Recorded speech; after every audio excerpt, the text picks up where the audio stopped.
بەنای خوای گەورە و میهرەبان وەلەوە من حەقیەوەم نییە بە خێرات بوونتان بکەم چکە بە خۆتان ساحێبن بە زۆر زۆر پێخۆشحاڵین کە یەکتر دەبینین و باس و خواسەکی مەوزوع دەکەین. ڕاستە دەستگای ستاندەر دەستگایەکی ئەعلامی و توێژینەوەیە، بەڵام هیچ دەستگایەک هیچ کەسێک لە کوردستان نییە ئەوڕۆ سیاسیش نەبی، سیاسی بەو معنایی سیاسەتی مەبادی نەک سیاسەتەی کە ئەوی دەسەڵاتداران پەیڕەوی دەکەن و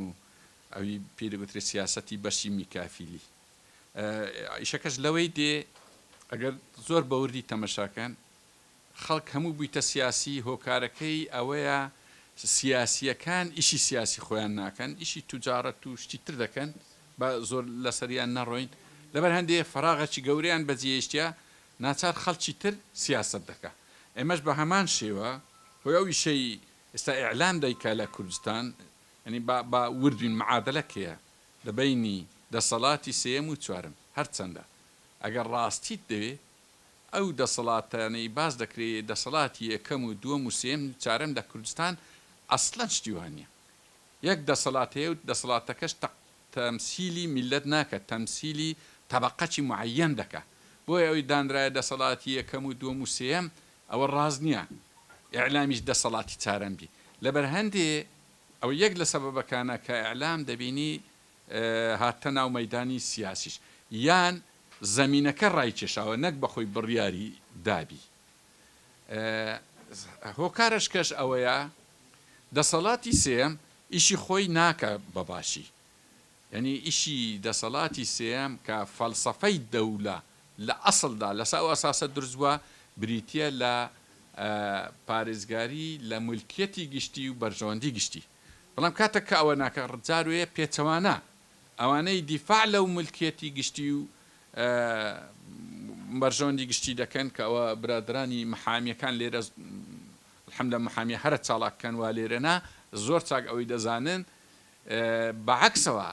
ئەسڵەن سزای ئەوانە دەدا ئەو دەسەڵاتە.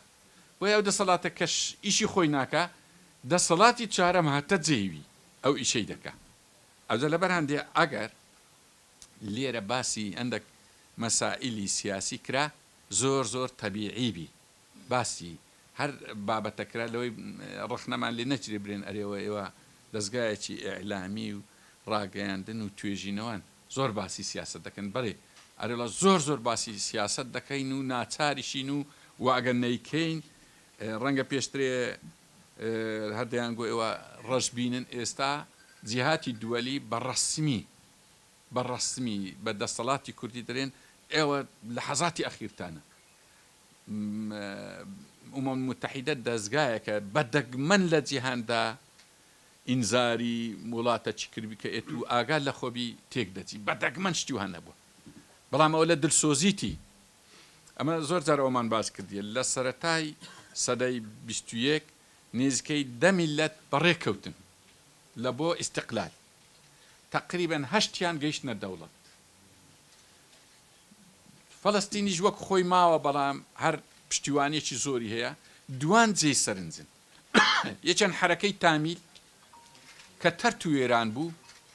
لەبەر گەندەڵی لەبەر نەشارەزایی قیادەکەی ئێستا میلەتەکەی خۆشی یادیشی ناکاتەوە وەکو ئێمە بوون. ئێستا میلەت ئەوەی کوردمایە نەگەیشتە دەوڵەت نا ئەوەی ئێستاشی پێ چارەسەر دەکرێت بەڵکو لە قۆناغەچێک کە ئینزاری میلەتی خۆی ئینزاری جیهانی ئینزاری ئومەم متحیدەی دەرێت و لە هەمووشیان وازحتر ئەوەی سەفیری ئەمریکا بوو کە دەرێ ئێوە لە خەتەردان ئاخیرتانە وە خۆشتان سەبەبن. ئەنیەگە پێشووتر سەبەبەکان درابیتە پار ئیستیعمار و سەهیۆنی و زایۆنی و مەعامەراتی دووەلی و مەعامەراتی ئیقلیمی و عەرەب و تورک و نازانم چێ ئەو جارە خۆی سەبەبە.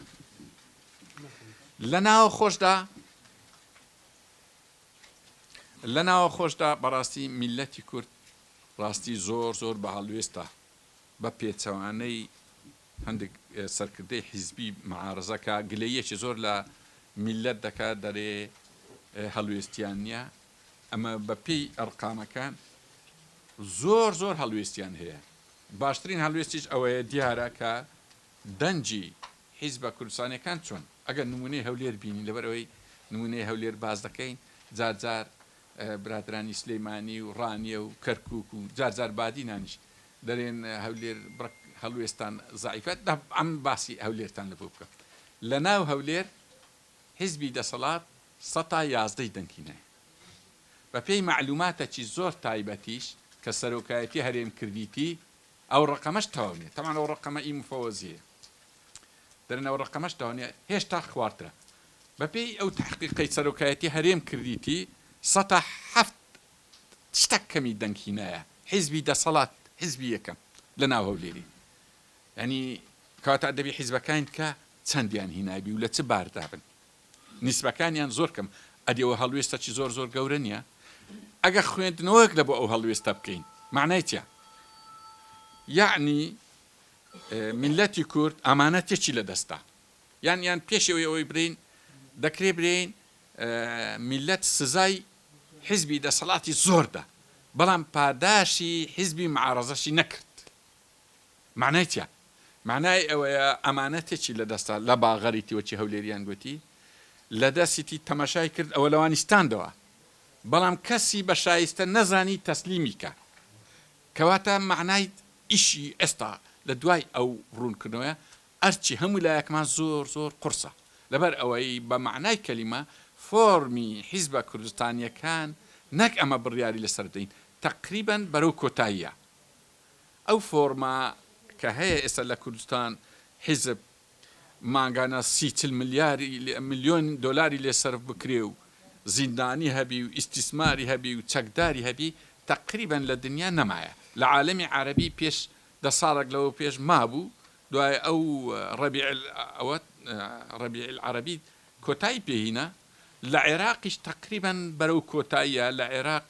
ڕاستە زۆر خوار و خێچە بەڵام وەکو ئێرە نییە حیزب چەکداری هەبی و حیزب زیندانی هەبی و دەسەڵات لەبەردەستی حیزبی بشتوانە بەو دەرەجەی نیە ئەوە دەستگۆڕی دەسەڵات لە عێراق کراوە 4-5 ڕئیس جەمهور گۆڕاوە 4-5 سەرۆکوەزیران گۆڕاوە ئەو سەرۆکوەزیرانەی ئێستا لە حکومە ئەسڵەن هەر حیزبیشی نییە کورسی نییە ڕئیس جەمهورەکەش هەروەها سەرۆکی پەرلەمانیەکەش تقریبا بەو شێوەیە کاتە لەوێش بەو شێوازەی نییە تەنها کوردستانە ئەو جۆرە حیزب و فۆرما حیزبایەتی هەیە بەو شێوازەی فۆرمێکە زۆر لە عاشیرەت خراتر ئونسوڕ ئەخاکە ظالیمەن ئەو مەظلومەی سەردەمی جاهیلی زۆر بەرجەستەیە لێ زۆر یعنی دیتیتان لە حیزبی دەسەڵات یخۆ لە عاشیرەتیش پێشترێت چەند کەسەک هەر پەیدا دەبوو ئەم بەبیرم دێ لە لایمە هەبوو حکومەت دەهات دەگو کاکە وەڵاهی ئەمن درۆی لە بۆ بابی خۆم ناکەم چی ڕاستە دەرێم یعنی شتێکی ڕاستی دەگۆ لەسەر مەسئلەکەی یعنی مجموعە خەڵک لە ناو عاشیرەتیش هەبوو دەوەرە لە ناو حیزبی دەسەڵات یەکەکتان دیتیا بتوانی برێ وڵای کاکە ئەوە ڕئیسەکەی من کورە ئەوەی غەڵەتی کرد یعنی بۆ نمونە پرسی سەرۆک کۆماری ئەگەر سەراحەتە ناوی بینم ئی کاک وشیار زێبەری هەری چی هەبوو لەو کوردستانی نەزانی کاک وشیار وای بەسەردی باشە یەک کەس لە ناو حیزبەکەشی نەدەوێرا برێ کاکە جەنابی سەرۆک کورە ئەوە غەڵەتمانە یعنی بەدەنگەشی بەرز عەلاقەل خۆی تووشی ئەوەی نەکاتن کە غەڵەتە چی یعنی لە ناو حیزبەکانی تریش ئێستا ئاگاتان لێبی میراتی لە ناوی هەیەک حیزب نمایە ئێستا پڕی تۆ ناوی زۆربەی حیزبەکە وڵا ئەگەر ڕاستیتان دەوێ ئەمن مامۆستای ئاینیشم دیتیا و سەبەر حەول چکە لەبەر هەن ناوی مامۆستای ئاین دێن چکە ئەو شایستەی ئەوەی نییە و سەبەر حەولەدا لە جێی خۆی کوڕەکەی بینی جار وتارێکی داجارەوەی دەسێ بۆی بینتە جێی مینبەرەکەی خۆی تەنانەت شتەشکەش هەیە ئامیر لیوا هەیە لەو کوردستانی ئەوە زۆر هەیە بەڵام یەکی دەزانم تەقاعد کرایە کاکە کۆتاییەتێ دەرێ وەڵا تا کوڕەکەم نەجێی من ئەم ناڕوە ینی میراتی زۆر عەجایبی بەسەراتێکە لە دنیاش ئێستا ئاخر تەجروبەش لبنان خەریتەی نوێی سیاسیاتە پێش ڕێک چییە ئەوانە شکستیان هینە کە حیزبی تەقلیدی حیزبی بنەماڵن گەندەڵکارن یان پاشکۆن ئەو چار جیهەتە لە لبنان ئەو جارە تاو شکستینە تەجروبەی لبنانیش لە بۆ ئێمە زۆر زۆر نزیکە لە کۆتاییدا من خوێندنەوەی ئەوانە مەبەستم ئەو خوێندنەوەی کورد لە بۆ سیاسەی دەولی بکەین کە وەزعی دووەلی چۆنە و ئیعلام چۆن چی ئیشێک بکە چ جۆرە هاریکاریە بکە تەمان ئێستا تقریبا ئەو قۆناغا بەرەو کۆتاییە کە دەرگاکان لە بۆ کورد کرایەوە ئەو کاتە بوو کە جیهان یەکجەمسەر بوو ڕۆژهەڵاتی ناوەڕاست زۆر پەرتەوازە بوو هێزەکانی جیهانی وەکو سەردەمی دوای جەنگی جیهانی یەکەم لە ڕۆژهەڵاتی ناوەڕاست وجودی هەبوو زۆر وەزعی باش لە بۆ کورتات بەڵام لە پاش 30 ساڵ یەک جۆرە دەسەڵات بە یەک جۆرە کار ڕاستی زۆر خراپ شکستی ناوە مەجای خەرچی تریشی نەدا و خەڵکەکانی تریش یەکگرتو نەبوون لە بۆ ئەوەی برێن بەخۆشی برێن کاکە ئەوە تو نازانی دەسەڵات بەڕێوە بێ ئاخر ئەگە هەر نمونەکی بەسیط بینینەوە من نوێنەری ئوموم متحیدەی هاتە لامان ڕەنگە لێرە هەندێک لە بەشدار من لەو دانیشتنەی هات زۆر بە تووڕەیی گوتی ئەوە چ جۆرە دەسەڵاتێکن ئێوە زۆر شارەزاش نەبوو ڕووی لەمە کرد وەی زانی ئەمە شتێکمان بەدەستە نەیزانی هیچمان بەدەست نییە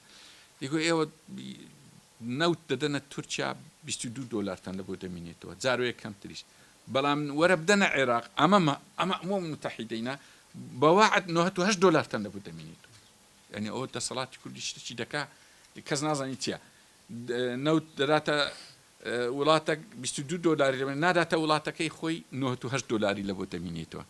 ئەوجە دوایی ئەم زۆر جار ئومێ دەکەم دەبەخشی بە گەنجان دەمگۆ کاکە ئەمە داهاتمان ئەوەندە زۆرە دەبا گەندەڵی بکەن مشکلە نیە بەس ئێستا برێتیان کردێت ئاخر راپۆرتی کە لەسەر بیرەنەوتەکان بیرەنەوتەکان تەر توێران کرایە لەبەر بێویژدانی لە دەرهێنانی نەوت یەک لە بیرەکان مەسەلەن پێشترێ نێسکی 125,000 بەرمیل دەردەهات ئێستا 12,000 ڕۆژانە دەتوێن ڕەنگە پاشتی 5 مانگ 6 مانگ کە توانای 5,000 هەبی ئەو ڕەنگە لە ناو ملکی ئەوانەشە ناو ملکی ئەوانێ وڵاوە هەر بە سوتە تەمەشام کردووە بیرم هاتەوە نەکبرێ ئەو معلوماتە ئەو دابێ من ئەو بیرێکە وەسفم کرد کەواتە ڕاستی هەر یەکێک بێت لەوەی ناگا ئەو بیرەنەوتەی بەو شێوەی وا لێ کردیە دایتێ دەوڵەتان ئەوان پێ خۆشگوزەران بوونە بەڵام ئێمە یەک سوودمان لەو نەوتەی نەبینی ئەزمەی گەورەی لە بۆ مە دروست کردیا و لە کۆتاییشدا دەری وڵا کاکە سەرڕای ئەوەش ئەنگۆ 35 ملیاریش قەردارن یعنی ئەو معادلەیە بە دەردی ئەوەی نوێنەری ئوموم متحید گوتی کەس کە سەری لێ دەرناچی کەواتە بەڕاستی ئەو جارە ئەو قسەی بلاستخارت و ئوموم متحیدە و ئەمە لە زۆر جاری کەش ئەو وەفدانەی کە هاتینە کوردستان ئێمەیان دیتیا بە تایبەتی وەزیر خارجی سوێد کە هات لەگەر دەسەڵات دانیشت بەیانەچیان دەرکرد بۆ ئاگادارتان ئاگەتەن لەو نەوعا ئەوەی بی بەیانەچیان کرد وڵا ئێمە دانیشتمان لەگەر لەسەر شەرق لە ئەوسەد فلانجی دوایی بانجی نوێنەری مەی کردبوو کاک فەرمان و وازم کاک ئاریش لەگەر ویان کاک کەمەرە نازمەڵا لەگە هەندێکی بان کرد لە بادنیانش کاک بەدەل بەرواریان بان کردبوو وری وڵایم لە بۆ هەندێ هاتیمە برین هەرێمی کوردستان لە خەتەرە کاکە ئێوە تاکەینی ئیشێکی جوان نەکەن ینی ئاگاتان لێبی ئەو بەیاناتانی لێرە دەرەچی لەگەر ناوەڕۆکی کۆبنەوەکان گەلەگەلک زۆر ئەمە لە چەندین سەرچاوی تریش ئەومان زانیە ئێستاش وەکبرەی نیزامی دووەلی تۆزە بەرەو گۆڕانە ئەم نەم جارێ باسیەوەی دەکەم کە 11 سپتەمبەر بوو یان دووسێ تەقینەوەی لە ئەمریکا کرا ئیتر بەخۆتان زان عەقلی عەرەبی زۆر بڕق بۆیدا پێش 11 سۆکتۆبەر و دوای سپتەمبەر و زۆر لێک جای کورە بابە جودایی چیە دووسێ قومبەلەی دەچی لا ئەوەی دەتەقینەوە دووسێ ئەوەی دەکوژیەوە نیزامی دووەلی کەینێ بۆی دەگۆڕی هەر ئەسا هەر هیچ نەبوو بەڵام ئێستا ڕاستی هەندێک پێشهاتەیە شەڕی ئۆکرانیا یەک لەوانەیە کە جیهان بەرەو ئەوەی دەڕوا بەرەو دوو قوتبی دیسان ئێمەی کوردیش لە دوو قوتبی زۆر زەرمان کردیا ینی تەماشاکەن ئەو دەستکەوتانی کە لە بۆ کورد هاتیە لە سەردەمی یەک قوتبی هاتیە لە سەردەمی تەوافقیش هاتیە ڕێک بزانە دەسەڵاتی کوردی چ دەکا حولی ئەوەی دەدا ئەو دووشتە لابە ئەو دوێیت کە بینتەجێ یعنی نەشارەزاییەکی مطلق لە هەرێمی کوردستان هەیە لەسەر دەستی سەرکردایەتی کورد زۆر حەز دەکات جیهان دوو قوتبی بی و حەز دەکات لە جیاتی نظامی تەوافقی لە عێراق نظامی ئەغلەبیە بێ حکومەی ئەغلەبیە کە حکومەی ئەغلەبیە ڕێک ئەو 80 ساڵەی حکمی سەرەتای ساڵی 1920 کە تا 2003 کە ئەنفال و چیمیایی و ئەسڵان هەویەی کورد خەریک و لە ناوچی بەڵام لە تەوافقی ئەوە خەڵک غەڵەتە دەرێت لە کاکە تەوافقی هیچی ئینتازێ ئەوە تەوافقی نییە ئەوە زۆرەشتە هۆکارشکەیە ئەمە بوونمان دەستکەوتمان سەر و کۆمارە ئەو دەستورەیە مادەی 170 هەرچی هەیە ئەو کۆنفیدرالیە گەورەی کوردستانە کە کۆنفیدرالیە بەڕاستی ئەوە هەمووی لە نیزامی تەوافقی دێ لەسە ئاسی دووەلیش لە نیزامی یەک قوتبی دێ چکە من ئەگە شتێکی لەسەر نیزامی دووەلی بوەستم نیزامی دوو قوتبی ناز بە دەوڵەتانی دەوروبەری مەدەدا تصحية الجزء من عدل الكل أو مبدأ أساسي لنظام دو قطبية دائما تصحية الجزء شيء جزء كأمين أو ملتاني كفقيرين بدولتين كل كش أواني كدولتين هي بلام لنظام قطبي أو نامني ناز نما ديتان تركيا تشي بسرهات إيران لت حصارك دابو عراق تشي بسرهات سوريا تشي بسرهات دەرفەتی گەلەگەلک زێڕینی دووەلی ئیقلیمی ناوەچی لە بۆ ئێمەی کورت هات بەڵام بەداخەوە ئەتوو ئەگەر سەرکردایەتیت فاسد بوو دەستکەوتیش مژدەکانیش دەبتە ناخۆشی وەرە هەرچی سەرکردایەتی کورد مژدەی دایتە خەڵکیمان لە ئابووری سەربەخۆ لە پرسی دەرکردنی نەوت لە پرسی دەرهێنانی عێراق لە بەندی حەوت ئەوانە هەموو مژدە بوون زۆر مژدەی کردێ هەموو مژدەکانی دەسەڵاتی کوردی لە بۆ مەبوویتە کارەسات مژدەکانی ئەدی ئەگە مژدەی تەکارەس دەبی شتی تری چبی بۆیە چاوەڕێ ئەوی مەکەن نە ئیسلاح بەڕاستی هەر حیزبك لە کوردستان هەر شەخصك بە تەمای ئەوەی بی ئەهلی فەساد ئەهلی مفسد ئەو مامۆستاوان لێرە دانیشتنە کە خوای گەورە بە خۆی بێ ئومێدە لیان إن الله لا يصلح عمل المفسدين ئەجا عملیش يعني هیچ ئەنگۆ نابی چاوەڕێ ئەوەی بن ئەگە چاوەڕێ ئەوەی بن معنای نە لە قورئان گەیشتینە نە لە تەورات گەیشتینە نە لە ئینجیل گەیشتینە نە لە صحفی ئولا گەیشتینە و نە لە قوانینی دووەلیش گەیشتینە کە هیچیان ئومێدی بە مفسید نییە لە کوردستان بۆیە ئەگە هەر مفسید حاکم بی لە کوردستان کۆتاییەکەی بۆی دێ کە مژدەکانی بلاسخارت و سەفیری ئەمریکا کە دەیدا لە کۆتاییدا داواتان لێ دەکەم ڕاستە دەستگای ستاندەر دەستگایەکی ئیعلامی دەستی پێکردیا بەڵام بوویتە حرەکەیەک و فراوانتر و خاوەنیشی گەلە زۆرە لە بۆ پەیدا بوو ئێوە هەموو خاوەنە ئەسلەکانی نە و ئەگەر غەڵەت نەبم هەر پێشنیارێکی ئێوە هاتبی حەز دەکەم لێرە یەکێک هەستی برێ ئەم پێشنیارەکەم کردیە و ئەسڵەن هەر جوابیشتان نەدایتەوە هەرچی لێرە دانیشتە ساحێبێتی وەکو برێ بە هەمومان دەتوانین بیکەینە حرەکەیەک ئیستیجابەی ئەو قۆناغی تێدابی نەک وەکو حیزب نییە بەس حرەکەتی متەتەڵەباتی ئەو وەختەیە لە چوارچێوەی بەرەیەکی فراوان لە بۆ ئینقازی ئەنی ئێستا هەمومان لە پێش چاومان وە وەکو برێ مەسیرەی میلەتی کورد بەرەو هەڵدێرە حتا دەسەڵاتداریش وەسف دەکە یعنی ئەوەی لەگەریان هەردەستیدادەنیشی لە پەنای ناڕەسمی وەدەرێ دەرێ بەرەو هەڵدێرە ئەکە بووە بەرەو هەڵدێر ئەوە نییە برێ وەڵای ئەوەی ئیشی من نییە کاکە ئەمن مامۆستای زانکۆم ئەم مامۆستای ئاینیم ئەمن نووسەرم ئەم ڕۆژنامە نووسم ئەم ڕاگەیان کارم ئەوە ئیشی منیە نەخێر قۆناغی میلەتی کورد ئیشی هەمومانە تون دەست بەو هەرێمەوە بگرین ئەو هەرێمە تێک نەچی ئەمن لە ئاخر قسەشم ئەوەیە سیاسەتی دووەلی بەرامبەر هەرێم ئێستا دوو کەلیمەیە ئەگەر لە بۆتان وەسفکەم لە پێش ڕیفراندۆم هەرێم و دەسەڵات پارێزراوە لە دوای ڕیفراندۆم بەس هەرێم پارێزراوە دووەلیان هیچ عیلاقی بە دەسەڵات نماوە بەڵام ناژێ لە بۆ تو بگۆڕی ئەگەتەن لێبی زۆر جار هەیە ئەو بەغەڵەتی ئەوە ئەمریکا یەکی تێورەی بۆ ئەو ئیشەمان لەوە ناکەن تەمان ئەوە شارەزای قانونی دووەلی نییە ئەسڵەن زۆر جار بە پێکەنینەوە دەرن زۆر کەسی گەورەی کورد ئەومان لێ داوا دەکاری بۆ نازان ئەوە هەرێم سیادەکە عایدی عێراقە عێراق ئەندامە لە ئومم متحیدەی ئومم متحیداش ئێستا ناتوانانی لە سەردەمی عێراق لە بەندی حەوت بوو ڕەنگە دەیتوانی هەندێکش بکە بەس ئێستا کە عێراق لە بەندی حەوت دەرچووە ئومم متحیدەش ناتوانێت سجای ئەوجا ئەمریکا و سوێد و فەڕەنسا تۆ داوای لێ بکەی بەڕاستی کە تەمەشای یەک دەکەن جاروەیە کە تۆ ئەو داوایان لێکەی دەرێن ئەوە عینی عاشایرەکانی ناوەڕاستی ئەفریقا لەگە عشایرەکانی عرب کە هیچ شارەزای قانونی دەنو لە سەدەی 20 سەرەتای سەدەی 20 ئەو داوایان لەمە دەکرد ئێوە ئێستاوە ئەو قسانە دەکەن کەواتە واضح دیارە سیاسەی دەولی بەرامبەر ئەوەی ئەمن ئەوەی ئاخرم لە بەهەندی ڕوون کردو چکە زۆر هەیە بە تایبەتی خەڵکی ئیسلامی هەندێک لە ئیسلام نا فەقیر حاڵ وا دەزانی ئەوە دووەلیان پاڵپشتی ئەو دەسەڵاتەیە ئەو نەوتەی هەرێم و داهاتی هەرێم ئەو ئەمریکا و فلانجێ و فلانجێ دەیبا کە هیچ ئەساسە چینە هەر تەنها بودجەی ناسای ئەمریکای 400 و نزیکەی 23 میلیارد شتێکی وایە چاوی لەو خەتەرنافتانەی ئێرەیە کەس بەس هەندە دەوڵەتی دەوروبەرمان کە هەم چاوچنۆکە و هەم دژمنی میلەتی کوردە ئەوە